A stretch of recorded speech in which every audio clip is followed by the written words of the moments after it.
직진 신호에 달리는 트럭. 그 옆 보행로에서는 어린아이가 걸음을 재촉합니다. 초록불 전멸 신호가 깜빡이자 횡단보도로 달리기 시작한 아이. 하지만 트럭은 그대로 오른쪽으로 핸들을 돌립니다. 주말인 지난 4일 창원 도심에서 일어난 사고로 11살 정유환 군이 현장에서 숨졌습니다. 사고가 난 현장입니다. 아이는 당시 주말 축구 교실을 마치고 성당을 가기 위해 이 길을 건너는 중이었습니다. 이 지역은 천세대 규모 재건축이 시작되면서 공사 차량이 크게 늘었습니다. 통학로 주변인데도 별다른 안전대책은 마련되지 않았고 결국 대형 차량의 참변은 터졌습니다. 대형 차는 오히려 더 신호 준수 부분에서 철저하게 지킬 거라고 생각했기 때문에 이런 일이 생길 거라고는 사실 상상도 못했습니다. 잘못된 운전 관행도 원인입니다. 초록불에 횡단보도를 질러 우회전할 때는 반드시 일단 멈춰야 하지만 차량은 한순간도 서지 않았습니다.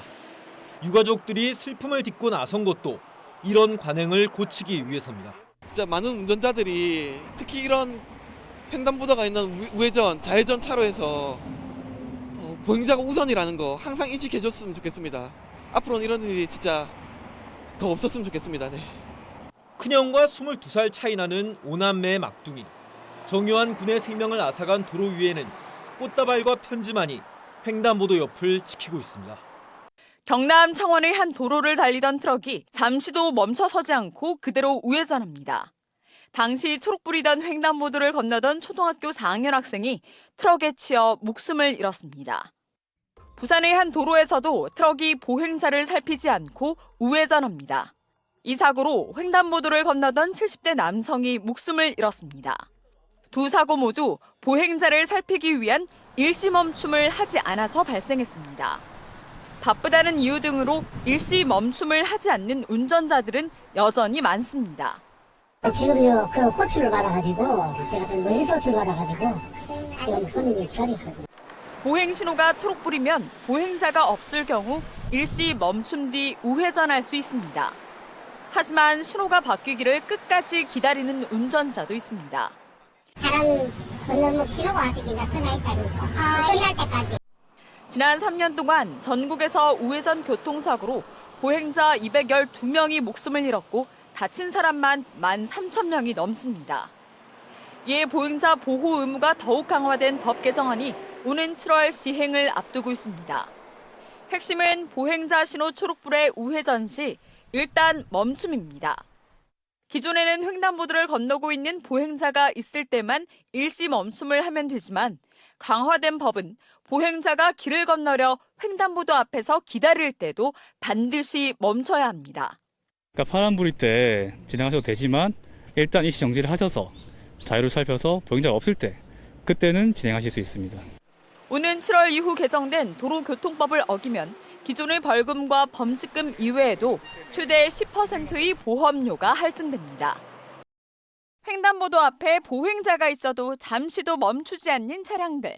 10분 동안 세어보니 차량 10대 중 단 2대만 잠시 정지했습니다. 바뀐 법에서는 보행자가 횡단보도를 건너고 있는 때만이 아니라 건너려고 하는 때에도 멈춰 서야 하는데 단속된 차량들은 이 건너려고 하는 때의 기준이 불확실하다고 말합니다. 애매하네요. 멈춰서 계시길래 지나가는데. 운전자들은 여전히 헷갈린다고 하는데요. 그렇다면 건너려고 하는 때란 어떤 때일까요? 우선 보행자가 횡단보도에 발을 디뎠거나 디디려는 경우, 횡단보도를 향해 달려오는 경우, 손을 들어 운전자에게 횡단 의사를 표시하는 경우, 횡단보도 인근에서 신호등 주의를 살피는 경우입니다. 운전자는 보행 신호등의 색깔보단 건너려는 보행자의 유무를 먼저 살피는 게 중요합니다.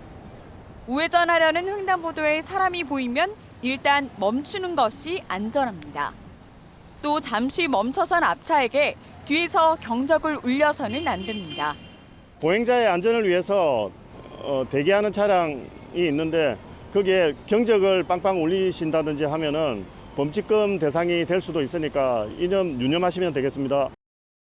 최근 3년 동안 부산 경남에서는 모두 92명이 횡단보도 관련 보행자 사고로 숨졌습니다.